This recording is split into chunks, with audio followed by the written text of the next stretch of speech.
Assalamualaikum warahmatullahi wabarakatuh. Salam dan bahagia Bapak Ibu Guru Penggerak Hebat. Perkenalkan, nama saya Desi Hidayatus Safitri, CGP Angkatan 10 dari SMP Negeri 2 Keras. Pada modul ini saya akan memaparkan aksi nyata saya tentang budaya positif. Saya telah menerapkan budaya positif yang ada di kelas dan di lingkungan sekolah saya, dan saya memaparkan atau mendiseminasi kepada rekan-rekan guru dan seluruh warga lingkungan sekolah untuk menyebarkan pemahaman dan penerapan budaya positif. Berikut adalah pemaparan hasil diseminasi saya kepada rekan-rekan guru dan kepala sekolah dan juga warga sekolah yang ada di SMP Negeri 2 Keras. Selamat menyaksikan.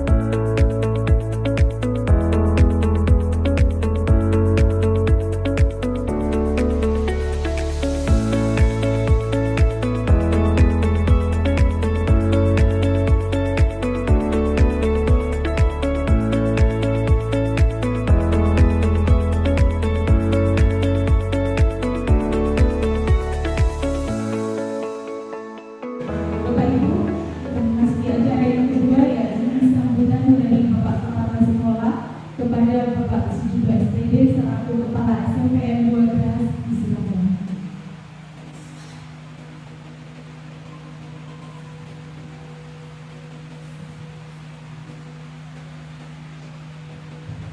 Assalamualaikum warahmatullahi wabarakatuh. Selamat siang semuanya.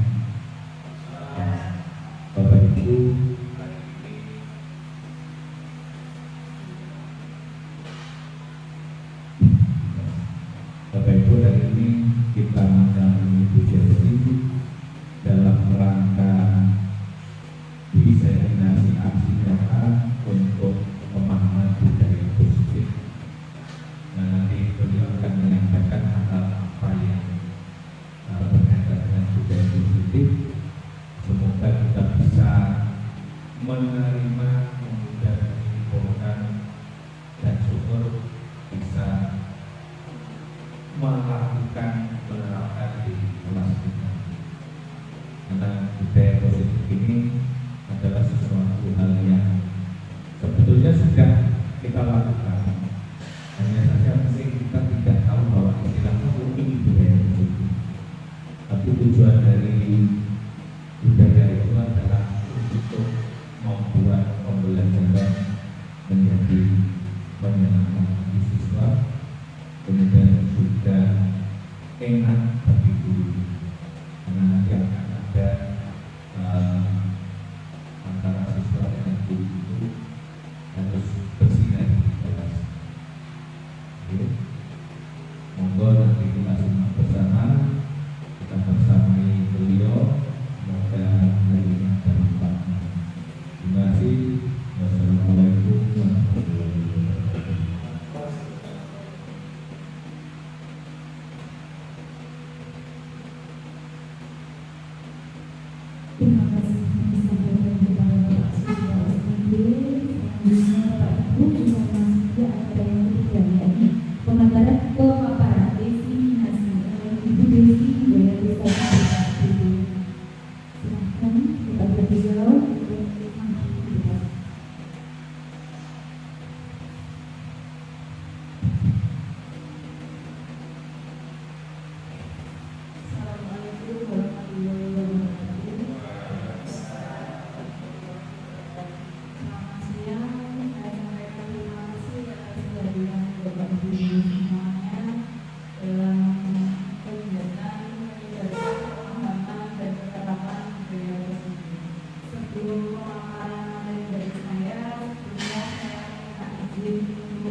mendefinisi atau saya mencoba untuk menyebarkan ilmu yang saya dapatkan selama pendidikan guru penggerak.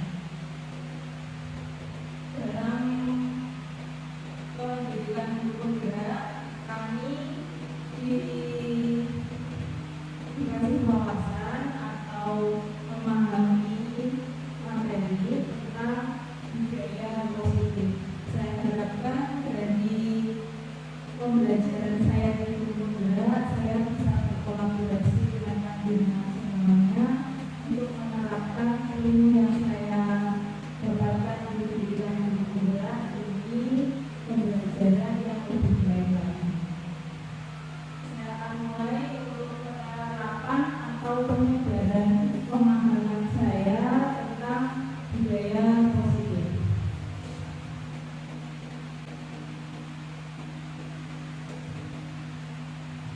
Sebelum ke materi lebih lanjut, saya akan memaparkan tentang konsep budaya positif. Budaya positif itu adalah sebuah nilai kebajikan yang menjadi keyakinan yang pada akhirnya menjadikan karakter atau ciri khas dari sebuah komunitas atau lembaga. Jadi karena kita berada di komunitas atau lembaga pendidikan, maka sangat penting untuk kita untuk menerapkan budaya positif. Di dalam budaya positif nanti kita akan mempelajari tentang 6 hal. Yang pertama, kita akan mempelajari tentang perubahan paradigma belajar, tentang disiplin positif, motivasi perilaku manusia, kebutuhan dasar dan posisi kontrol. Terus yang kelima, kita akan mempelajari tentang keyakinan kelas atau keyakinan sekolah, dan yang terakhir kita akan mempelajari tentang segitiga restitusi. Jadi dari budaya positif sangat banyak sekali hal yang akan kita pelajari. Selanjutnya tentang perubahan paradigma belajar. Jadi pembelajaran ini dirancang dengan paradigma baru berdasarkan tujuan pendidikan yang tercantum dalam filosofi HT. Seperti yang kita tahu bahwa tujuan pendidikan menurut filosofi HT adalah menuntun segala kodrat yang ada pada anak-anak agar mereka dapat mencapai keselamatan dan kebahagiaan yang setinggi-tingginya, baik sebagai manusia maupun sebagai anggota masyarakat. Jadi kembali lagi ke tujuan pendidikan kita sesuai dengan filosofi HT bahwa seorang guru bertindak sebagai penuntun siswa sesuai dengan kodrat alam dan kodrat zaman. Gitu ya. Terus selanjutnya tentang disiplin positif. Disiplin positif itu adalah salah satu cara yang diterapkan dengan sikap yang disiplin, di mana di sini akan mengajarkan anak untuk bertanggung jawab dan memunculkan sikap kesadaran diri berdasarkan nilai-nilai kebajikan. Nilai-nilai kebajikan di sini adalah nilai-nilai yang tercantum pada profil pelajar Pancasila. Yang perlu saya tekankan di sini, disiplin itu bukan kita harus keras kepada anak. Jadi dari yang sudah kita lakukan, mungkin dari makna disiplin ini sering sekali semua bapak ibu guru atau mayoritas dari bapak ibu guru ini memaknai disiplin adalah sesuatu yang dilakukan harus patuh dengan suatu aturan seperti itu.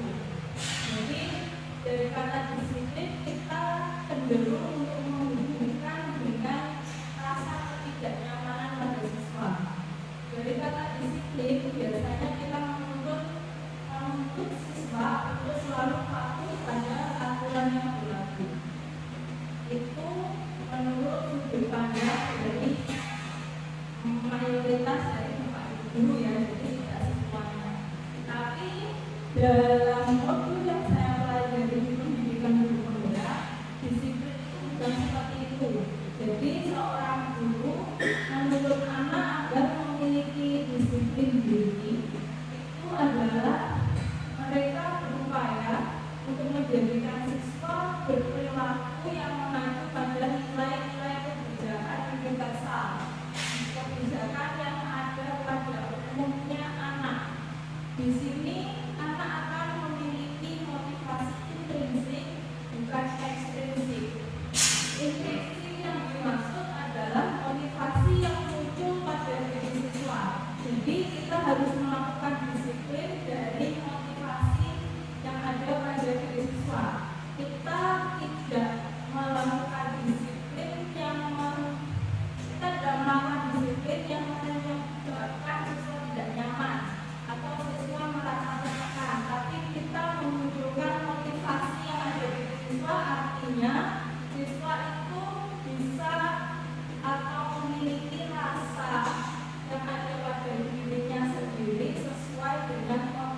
dirinya sendiri, bukan unsur paksaan itu.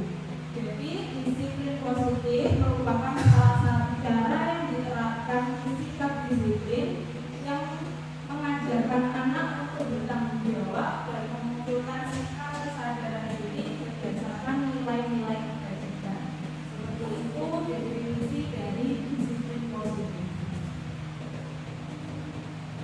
Selanjutnya, dari disiplin positif diharapkan siswa didik kita ini memiliki motivasi perilaku manusia.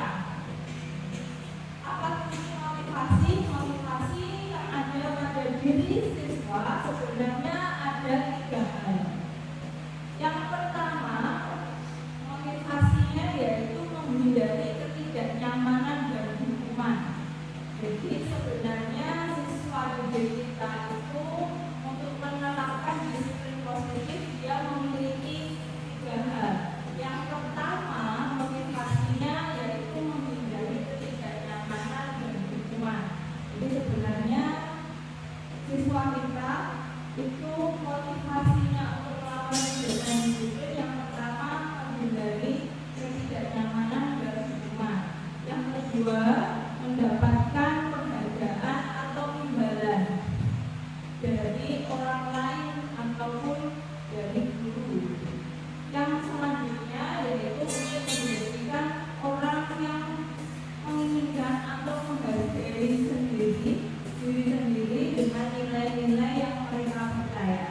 Di sini motivasinya dari 3 hal ini sebenarnya yang paling implisit itu yang nomor 3, yaitu kita mengharapkan siswa memiliki motivasi untuk menjadikan peserta didik menghargai diri sendiri yang memiliki nilai-nilai yang mereka percaya, bukan berdasarkan dia menghindari kenyamanan atau hukuman ataupun mendapatkan imbalan atau penghargaan.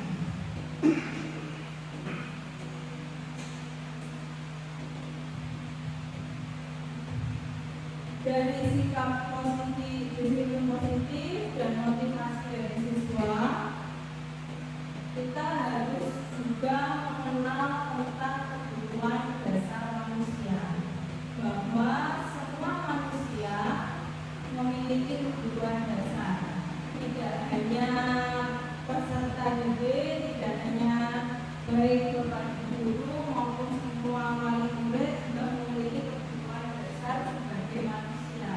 Jadi ada 5 kebutuhan dasar manusia, yaitu kasih sayang dan rasa diterima, dan juga ada kebutuhan tentang kebebasan, kesenangan, penguasaan, dan kebutuhan untuk berjalan hidup. Jadi dari 5 kebutuhan dasar ini kita harus tahu, karena kita harus mengenali siswa kita, mengenali peserta didik kita, dan kita harus menuntun mereka sesuai dengan kebutuhan dasarnya. Jadi kebutuhan dasar siswa, saya ulangi, kebutuhan dasarnya adalah kasih sayang dan rasa diterima. Berarti semua siswa memiliki hak, memiliki kebutuhan untuk mereka memiliki kasih sayang dan rasa diterima. Terus kemudian juga memiliki kebutuhan untuk kebebasan. Makanya kenapa anak-anak didik kita merasa ingin bebas, seperti tidak mau mengikuti pembelajaran seperti itu. Karena memang kebutuhan dari dasar manusia salah satunya adalah kebebasan. Oleh karena itu kita harus bisa mengontrol bagaimana kebebasan itu harusnya dimanfaatkan atau disesuaikan dengan kebutuhan mereka. Terus kemudian kesenangan, balik lagi ke kebutuhan kesenangan, karena semua manusia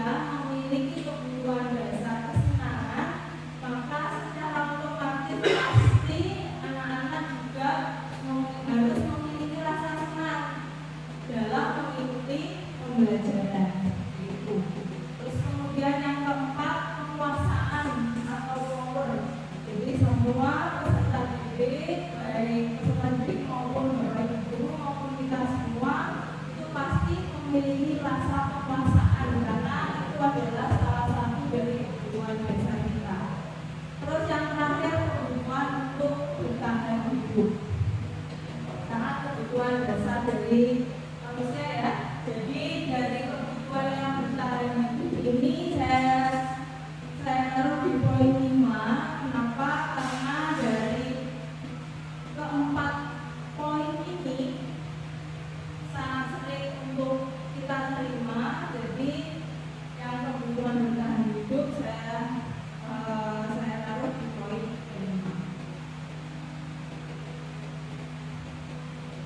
Selanjutnya adalah posisi kontrol.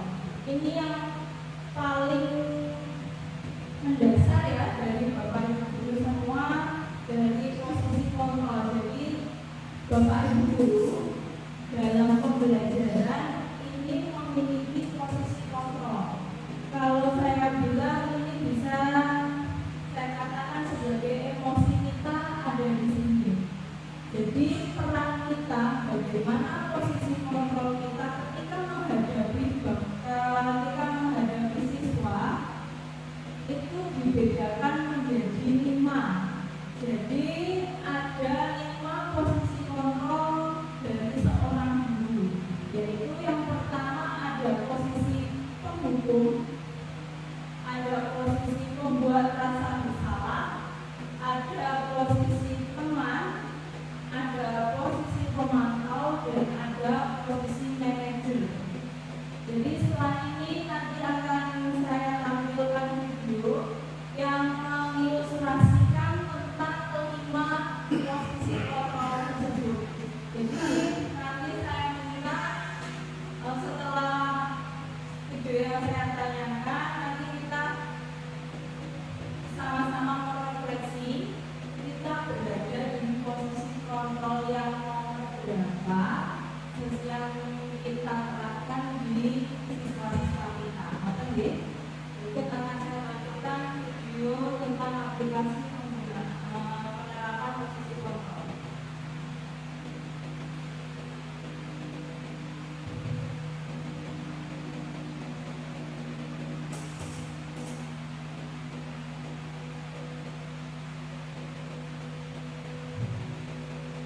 Di video yang saya tampilkan di sini akan ada ilustrasi tentang siswa yang melakukan sebuah kesalahan, yaitu datang terlambat. Di sini nanti akan ada 5 contoh respon guru, di mana 5 contoh respon guru ini adalah respon yang berbeda dan mewakili dari definisi posisi kontrol yang tadi saya sebutkan.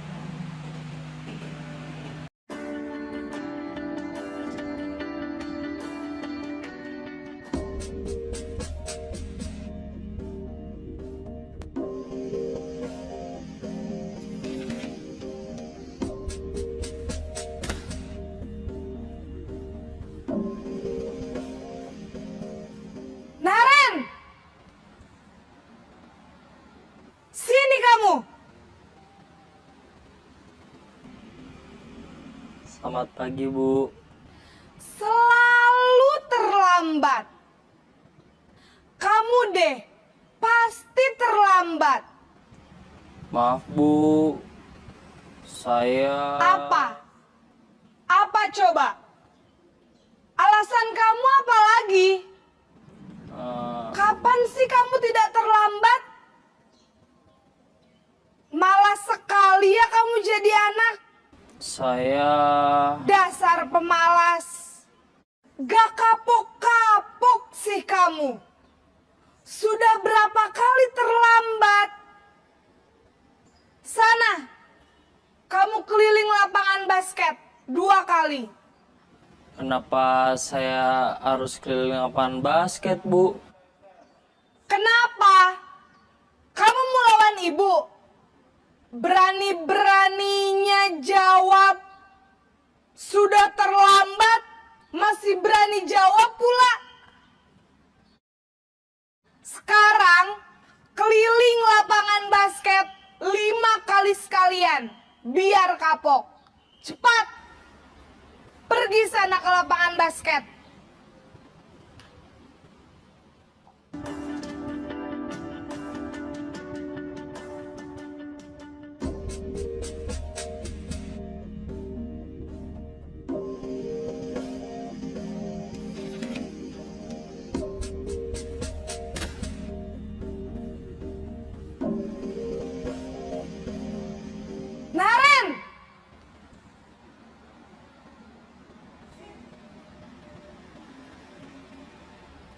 Selamat pagi, Bu.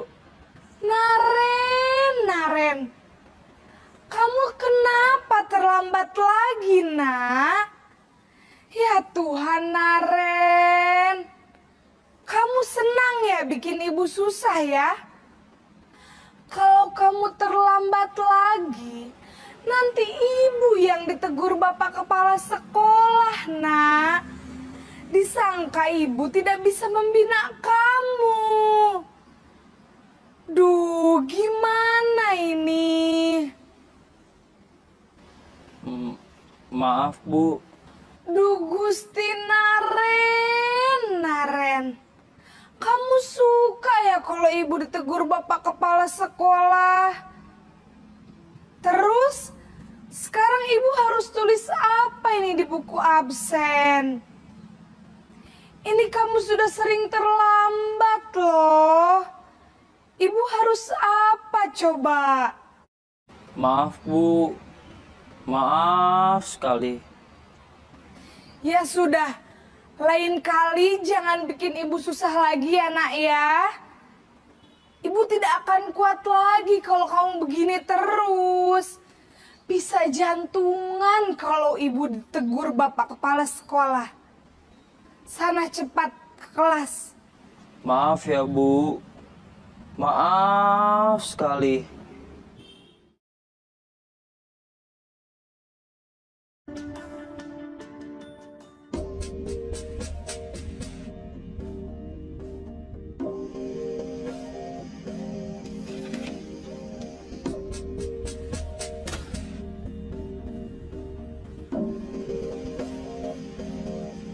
Naren!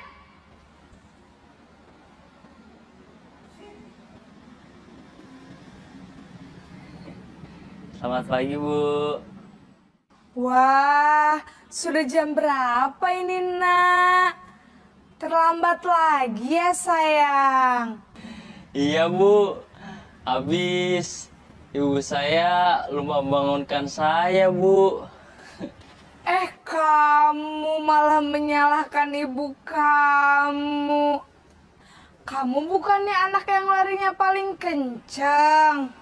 Kok terlambat sih? Iya, Bu. Saya memang terlambat bangun tadi. Jadi, biarpun saya lari kencang, tetap gak kekejar, Bu. Ya sudah sana. Nanti lain kali larinya lebih kencang lagi ya. Biar gak terlambat lagi. Bikin seneng ibu. Demi ibu. Bisa kan? Bisa lah, Bu. Ya sudah sana masuk kelas. Ibu beresin urusan absen kamu. Kamu ini ada-ada saja.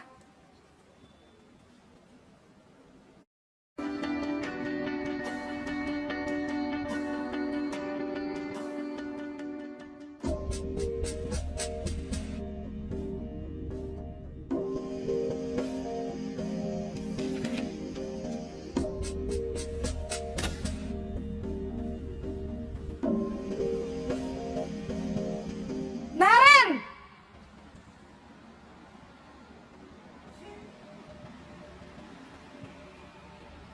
Selamat pagi, Bu. Naren, apa peraturan sekolah kita tentang jam berapa kita harus masuk sekolah, nak? Kita harus di sekolah jam 7, Bu. Iya, betul. Sekarang sudah jam 7.20. Naren sudah tahu konsekuensinya jika terlambat hadir. Paham, Bu. Saya harus tinggal kelas pas jam istirahat selama 20 menit. Iya, benar. Konsekuensinya demikian. Jadi nanti jam 9.30 pas istirahat, kamu harus tinggal di kelas, kerjakan tugas tambahan untuk ketertinggalan kamu, ya? Baik, Bu.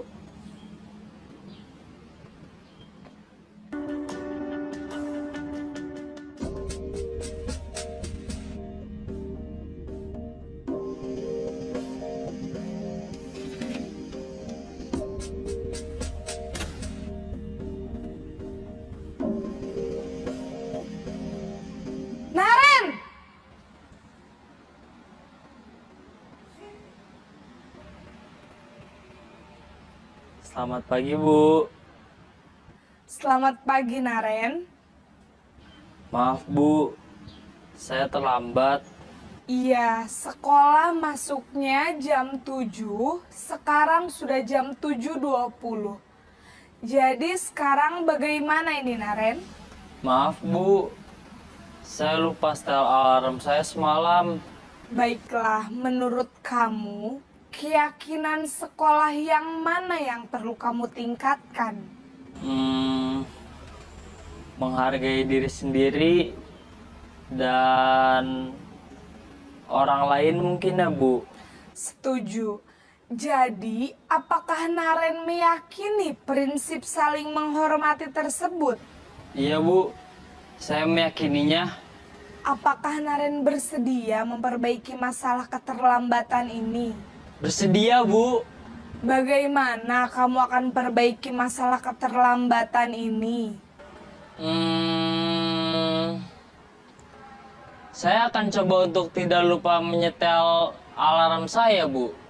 Baik, kalau Naren lupa menyetel alarm di rumah, ada orang yang kira-kira bisa bantu mengingatkan tidak? Ada, Bu. Kakak saya, Kak Emma. Ada lagi selain Kak Emma? Selain Kak Emma, ada ibu saya.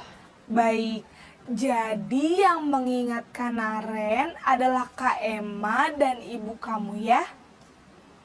Kira-kira akan mulai setel alarm kapan nih, Naren? Setelah pulang sekolah, akan segera saya lakukan. Baik, jadi Naren akan setel alarm untuk bangun besok pagi dan akan diingatkan oleh kakak dan ibunda Naren ya. Ada lagi yang mungkin perlu dilakukan, Naren, agar tidak terlambat bangun lagi? Tidak ada, Bu. Baik, Naren. Terima kasih untuk kerjasama kamu. Sekarang kamu perlu kembali ke kelas untuk belajar. Baik, Bu. Terima kasih.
membuat rasa bersalah, ada sebagai posisi teman, dan ada sebagai posisi manajer. Mari kita melakukan refleksi pada diri sendiri. Kita berada di posisi kontrol yang nomor berapa ketika menghadapi siswa-siswa kita, baik di kelas maupun di lingkungan sekolah. Selanjutnya saya akan minta refleksi dari video yang saya paparkan. Posisi kontrol yang nomor berapa yang sesuai atau kita katakan yang paling bagus atau yang paling bisa kita terapkan di siswa kita di lingkungan sekolah dari kelima posisi kontrol itu. Saya minta bantuan dari kita untuk memberikan refleksi dari video yang saya paparkan.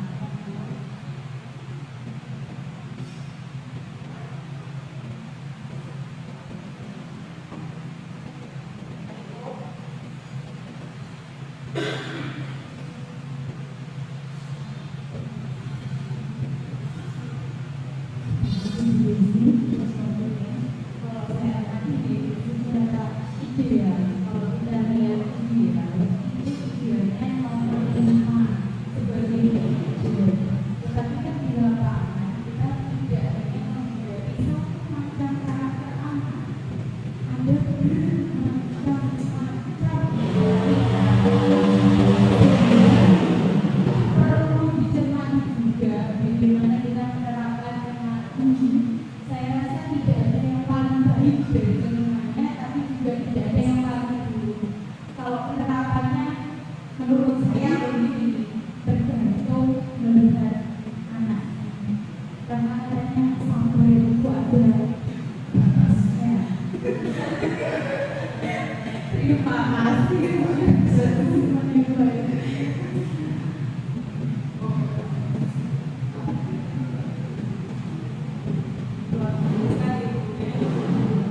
Jadi terima kasih atas hasil refleksinya dari Bumi bahwa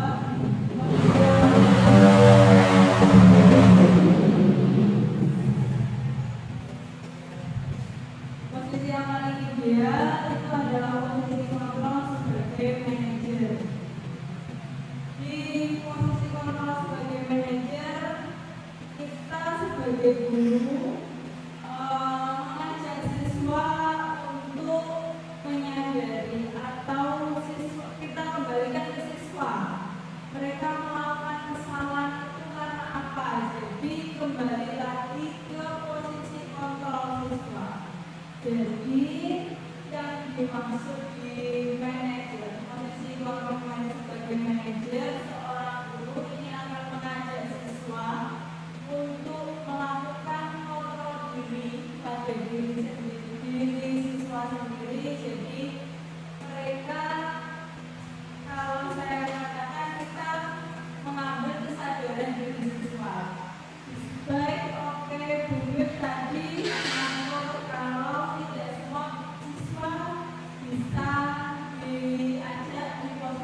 Jadi kita kembalikan posisi kontrol siswa itu bagaimana. Jadi kita menyadarkan siswa untuk melakukan sikap disiplin yang ada pada diri siswa. Kenapa melakukan disiplin pada diri siswa? Diharapkan ada kontrol diri pada siswa tersebut. Dengan cara apa? Dengan cara kita mengajak siswa untuk kembali ke keyakinan kelas. Jadi di posisi kontrol ini kita mengembalikan ke keyakinan kelas. Jadi sebelumnya kita harus punya dulu keyakinan kelas. Keyakinan kelas ini adalah sebuah kesepakatan. Jadi dalam pembelajaran untuk menerapkan pembelajaran sesuai dengan tujuan pendidikan KHD, kita hanya bertindak sebagai penuntun siswa. Jadi kita itu sebenarnya cuma penuntun siswa. Jadi sebelum melaksanakan pembelajaran diharapkan kita punya kesepakatan. Kesepakatan antara siapa? Antara kita dengan siswa, antara kita dengan anak. Diharapkan dari kesepakatan ini mereka akan memahami tentang posisi diri mereka sebagai siswa di kelas. Karena kesepakatan ini dibuat secara bersama-sama dengan menggunakan pernyataan atau kalimat yang universal, diharapkan mudah didengar oleh siswa, dipahami dan diterapkan di lingkungan sekolah. Dan diharapkan tidak hanya di lingkungan sekolah, tetapi di lingkungan masyarakat juga. Jadi untuk melakukan pembelajaran kita harus memiliki keyakinan kelas dulu sebelum melaksanakan pembelajaran yang lebih lanjut. Karena dari keyakinan kelas ini siswa akan merasa memiliki kontrol diri, sehingga secara otomatis mereka akan melakukan disiplin itu sesuai dengan dirinya sendiri, sesuai dengan kesadarannya tanpa unsur paksaan. Itu ya. Dari keyakinan ini tadi kita kembalikan keyakinan sekolah. Selanjutnya tadi di posisi manajer, seseorang guru tadi merespon bahwa dia menyatakan keyakinan kelas dunia. Seorang guru meminta siswa untuk mendeskripsikan tindakannya yang salah itu yang bagaimana. Tadi seperti itu ya. Nah itu adalah bagian dari segitiga restitusi. Jadi dari posisi kontrol manajer itu membawa kita ke segitiga restitusi. Jadi segitiga restitusi itu adalah sebuah cara untuk menyelesaikan sebuah permasalahan. Dari segitiga restitusi ini ada 3 langkah, yaitu yang pertama menstabilkan identitas. Seperti di video yang ditayangkan tadi bahwa guru itu menanyakan kepada siswa kenapa mereka melakukan sebuah kesalahan.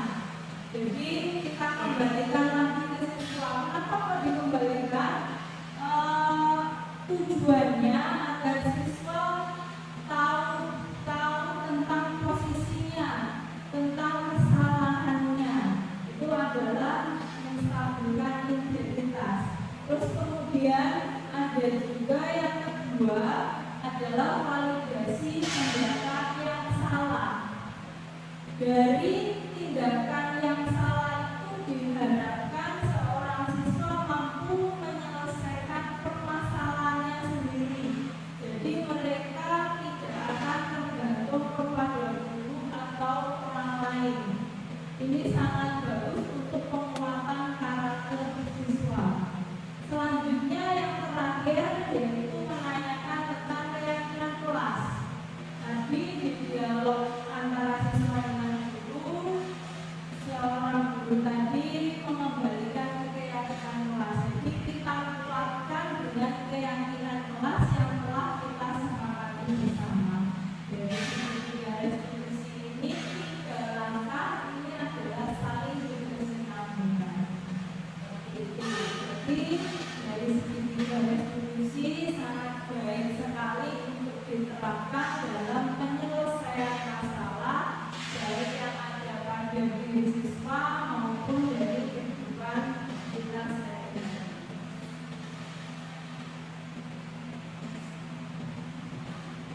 Jadi seperti itu dari paparan video yang saya tayangkan.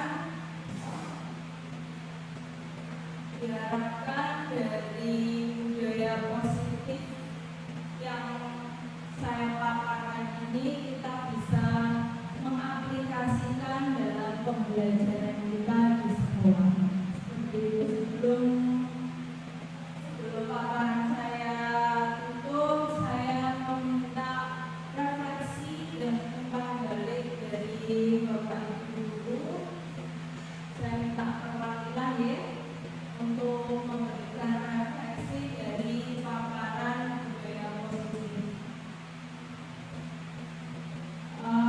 Refleksi dan umpan baliknya, yang pertama saya akan meminta tentang peristiwa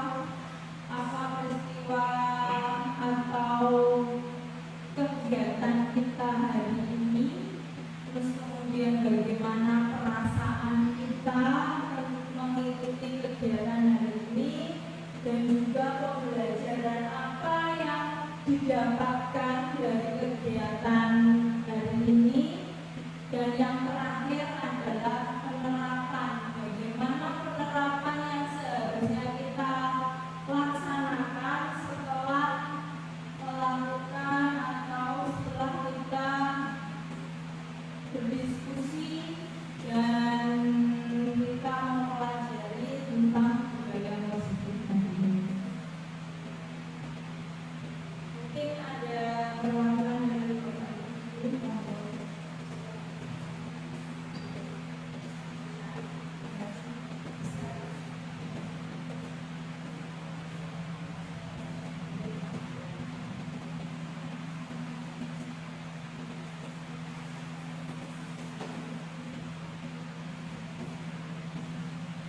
Terima kasih Bu Desi untuk kegiatan kali ini. Terus terang saya merasa senang karena apa yang dilakukan Bu Desi mewakili kami teman-teman yang mendampingi siswa untuk menjadi pribadi yang lebih baik. Dan di sini kami akhirnya mengetahui kami ini pembimbing seperti apa.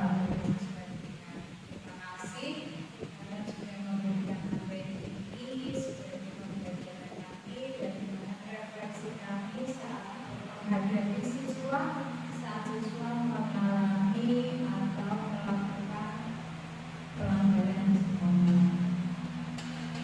Nah, pembelajaran ini merupakan pembelajaran yang bermanfaat bagi kami. Maka kalian bermakna biasanya kami sebagai pendidik hanya melakukan suatu pendidik tanpa mengetahui apa yang menjadi penyebab si anak ini melakukan suatu pelanggaran terhadap peraturan yang sudah ditetapkan di sekolah. Sehingga dengan materi yang disampaikan Desi kami tahu bagaimana cara mengatasi siswa, bagaimana kami melakukan pendekatan dengan siswa, dan kedepannya kami akan berusaha untuk melakukan pendekatan dengan siswa, melakukan pendekatan melalui manajerial tadi.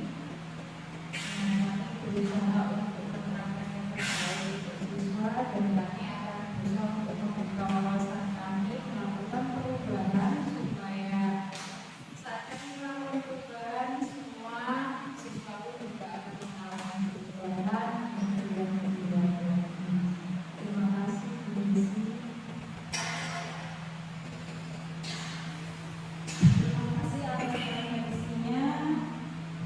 Jadi ini adalah sebuah materi yang telah saya dapatkan selama di pendidikan di negara. Saya berharap dari ilmu yang saya dapatkan saya bisa mendiskriminasi atau menyebarkan ilmu yang saya dapatkan kepada para guru dengan tujuan untuk kembali lagi ke siswa. Jadi kita sebagai guru adalah seseorang yang menuntun atau memfasilitasi siswa ke arah yang lebih baik lagi. Terima kasih atas kehadiran Bapak Ibu guru, dan saya mohon maaf apabila ada kesalahan dari ucapan saya, baik sengaja atau tidak. Terima kasih. Wassalamualaikum warahmatullahi wabarakatuh.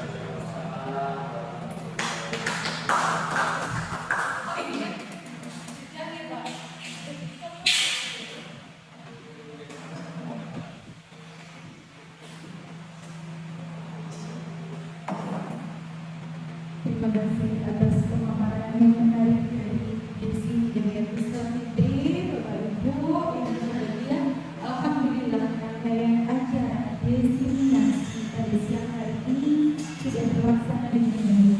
Kita sudah mendapatkan pengalaman yang sangat berharga dan praktik baik yang telah dilakukan oleh guru penggerak kita, yakni Bu Desi Hidayati Safitri. Mudah-mudahan materi yang sudah beliau sampaikan tadi bermanfaat dan membuat kita semua tergerak untuk mengikuti praktik baik yang telah beliau lakukan.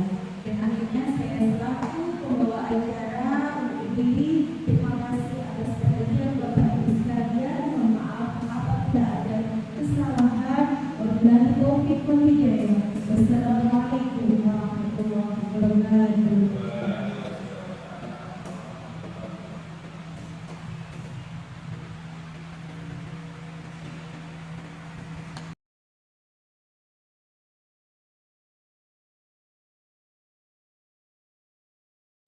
Diseminasi yang saya lakukan di sini bertujuan untuk menyebarkan pemahaman tentang budaya positif dari yang saya ketahui, informasi yang saya ketahui, dan juga dari penerapan yang telah saya lakukan di dalam kelas. Karena di dalam kelas pembelajaran saya sudah menerapkan tentang budaya positif pada siswa. Bagaimana saya membuat kesepakatan kelas dengan siswa-siswa saya, bagaimana saya menerapkan segitiga restitusi terhadap suatu permasalahan yang ada pada siswa, dan bagaimana cara saya untuk melakukan pembelajaran yang mengacu pada filosofi Ki Hajar Dewantara. Dari diseminasi ini saya bermaksud untuk menyebarkan pemahaman, dan saya juga memaparkan tentang pengalaman saya yang ada di kelas agar orang atau rekan guru lain bisa mengetahui bagaimana melakukan pembelajaran yang sesuai dengan filosofi Ki Hajar Dewantara, yaitu pembelajaran yang berpusat pada murid dan juga pembelajaran yang bersifat menyenangkan yang sesuai dengan kodrat alam dan kodrat zaman. Terima kasih telah memaparkan video saya dan telah menyaksikan video saya. Terima kasih. Salam bahagia Bapak Ibu guru penggerak hebat. Wassalamualaikum warahmatullahi wabarakatuh.